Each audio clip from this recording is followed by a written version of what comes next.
सबरी पर कृपा हुई, भिलनी है, जंगल में रहती, कोई नहीं पूछता ना। पता है भिलनी के बारे में? इसके पिता ने विवाह तय कर दिया था भिलनी के, सबरी के।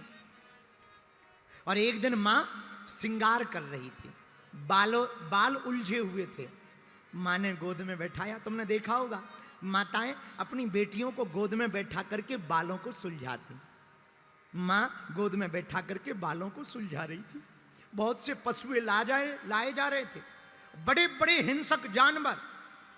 पशुओं को एक कमरे में बंद किया जा रहा था। सबरी ने पूछा, मां आज मेरा इतना श्रृंगार क्यों हो रहा, ये पशु क्यों आए हैं? मां ने कहा, बिटिया तेरा ब्याह है, तेरी शादी हो रही है, और तुझे श्रृंगार इसलिए सजाया जा रहा ताकि तू पति को अच्छी लगे।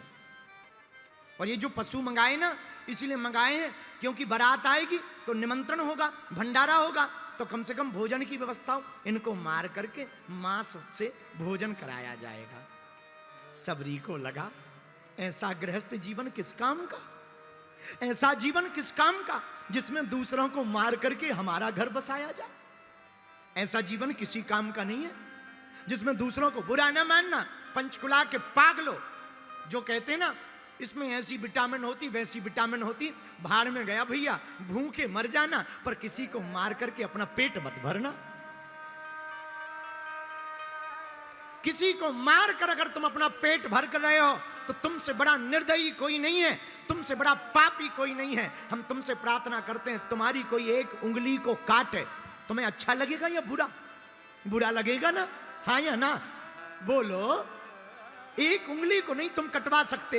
और विचार करना, जिन मुर्गों को, जिन बेचारे बकरों को काटा जाता, उनकी गर्दन को काटा जाता, उन पर क्या बीतती होगी। तुम अपने जीव के स्वाद के लिए जो पेट में जाके सब समान हो जाता, पता ही नहीं लगता क्या खाया, जीव के स्वाद के लिए तुम प्राण ले लेते हो, तुम जीने का अधिकार छीन लेते हो। अरे मेरे पागलों, तुम जिस चीज को जिंदा नहीं कर सकते हो उसे तुम्हें मारने का भी तो अधिकार नहीं है। सबरी ने विचार किया, ये जीव मरेंगे मेरे विवाह में, भाड़ में गया ऐसा गृहस्थ, मुझे नहीं विवाह करना, मुझे नहीं शादी करनी।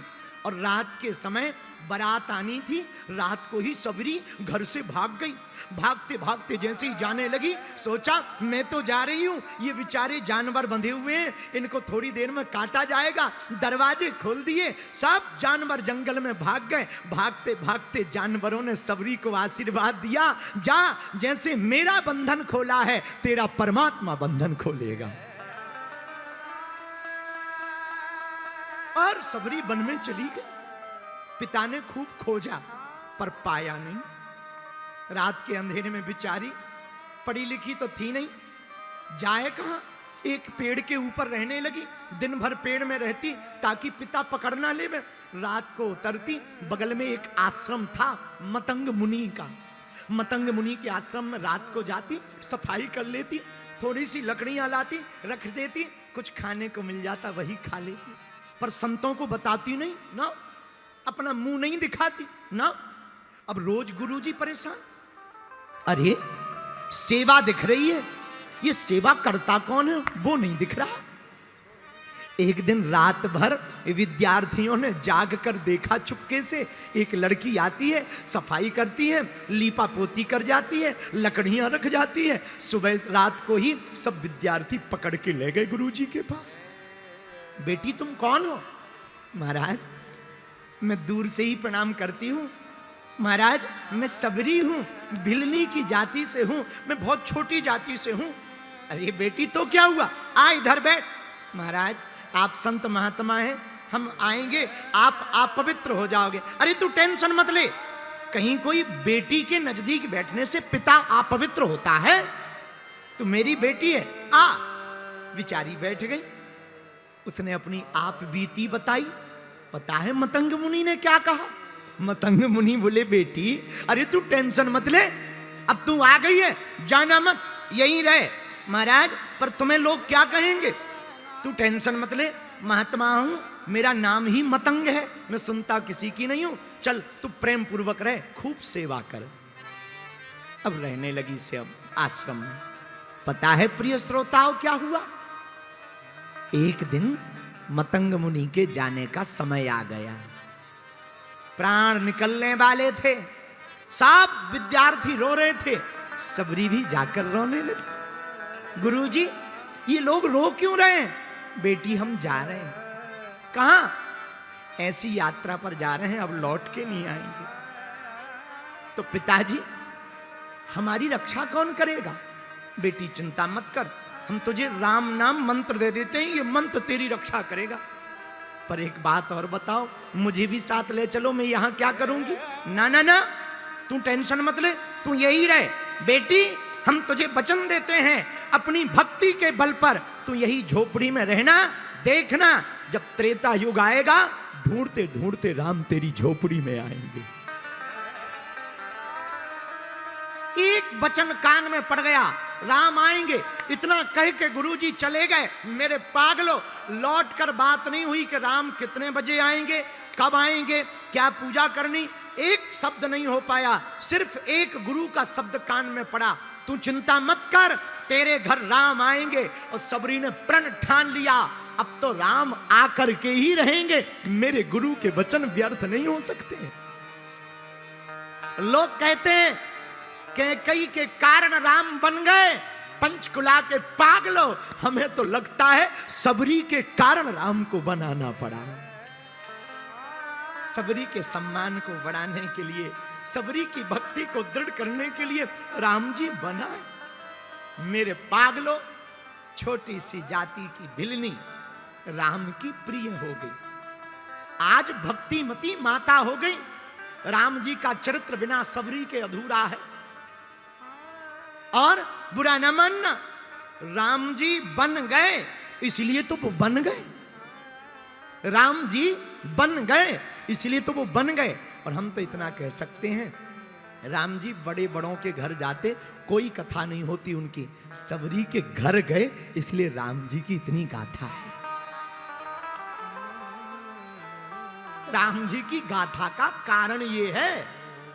तो हमने जो चौपाई ली, जा पर कृपा ता पर कृपा, राम जी की कृपा हुई सबरी पर। आज जगह जगह सबरी की चर्चा है। अगर गुरु वचन दे दें तो फिर टलने वाला नहीं है। गुरु के वचन पर लेकिन भरोसा तुम्हें रखना पड़ेगा।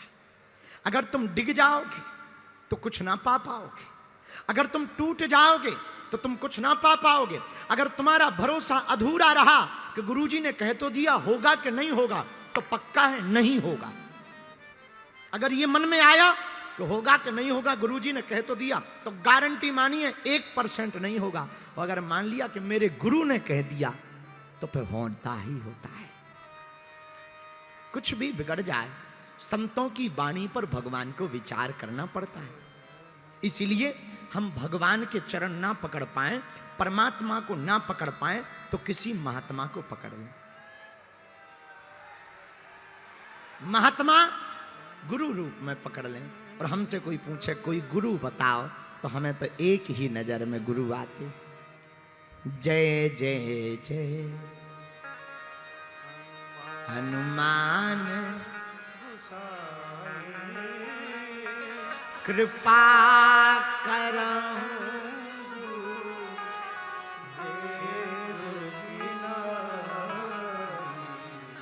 जय जय जय हनुमान गोसाई कृपा करहु गुरु देव की नाई। आप हनुमान जी के चरण पकड़ लो, पंचकुला के पागलो।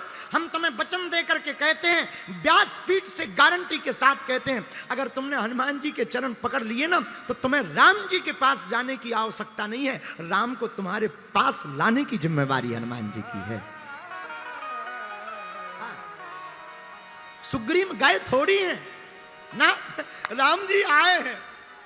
विभीषण को कोई प्रयत्न थोड़ी करना पड़ा, राम जी ने अपनी, हनुमान जी ने अपनी गारंटी लगाई। भैया हनुमान जी ऐसे देवता, इसलिए तो हनुमान जी जैसा कौन होगा और देवता। चित्त ना पर हनुमत से सर्व सुख कर। लेकिन हम लोग इतने खतरनाक हैं, गुरु पे भरोसा नहीं करते, गधों पे कर लेते। हाँ, हम लोग गुरु पे भरोसा नहीं करते लेकिन गधों पे जरूर कर लेते। एक हमारा चेला था पंचकुला में, अभी भी है, यहीं पंचकुला में रहता, नाम है चंगीलाल। हाँ चंगीलाल हमारा चेला है चंगीलाल। हमारे पास गया, रात हो गई, हमने कहा रुक जाओ। बोले नहीं गुरुजी पंचकुला में काम है। रात को ही वापस आने लगा। कार में बैठा, 3 दोस्त साथ में थे। जैसे ही गाड़ी में बैठा, आगे बढ़ा, बिल्ली रास्ता काट गई। मित्र बोले बिल्ली, बोले नो प्रॉब्लम आगे बढ़ो। सांप रास्ता काट गया। अरे बोले सांप, फिर भी वो नहीं माना, बोले आगे बढ़ो। जैसे ही और आगे बढ़ा, एक गधा रोता हुआ मिल गया। अब तो तीनों मित्र बोले पहले बिल्ली मिली, फिर सांप मिला, अब गधा मिल गया, लगता है कुछ बड़ा खतरा है, वापस लौट चलो। वापस आया, दरवाजा खटखटाया, हमने दरवाजा खोला। हमने कहा क्या बात है? बोले गुरुजी वापस आ गए। हमने कहा क्यों? बोले अब तो रुकेंगे। हम कहा रुकेंगे क्यों? हमने तो पहले कहा था मत जाओ, रात हो गई है, रुक जाओ। बोले गुरुजी नहीं, रास्ते में रोता हुआ गधा मिल गया। हमने कहा ठटरी के बरे गुरु की सुनी नहीं, गधे की सुन ली तूने। बताओ, गुरु की सुनी नहीं, गधों की सुन ली। यही हाल है, हम लोगों का भी यही हाल है। गुरु की मानते नहीं, गधों की मान लेते हैं। बोलो सीताराम, जोर से बोलो। और पंचकुला के लोग तो वैसे ही महान होते हैं। अब पंचकुला की तो महिमा कर पूछो मत। पंचकुला में एक बार हम बहुत पहले पूर्व जन्म में आए थे। हमने कहा अच्छा, एक स्कूल में गए। हमने कहा बच्चों खड़े हो जाओ। एक लड़का खड़ा हुआ। हमने कहा कहाँ के हो? बोले पंचकुला के हैं। कितने सेक्टर के? बोले 13 नंबर सेक्टर के। हमने कहा 15 फलों के नाम बताओ। उसने तुरंत फटाफट बता दिए। बोले गुरुजी आम, अमरूद और सेब। हमने कहा बहुत बढ़िया, 3 हो गए, 12 और बताओ। बोले गुरुजी 1 दर्जन केला ले लो।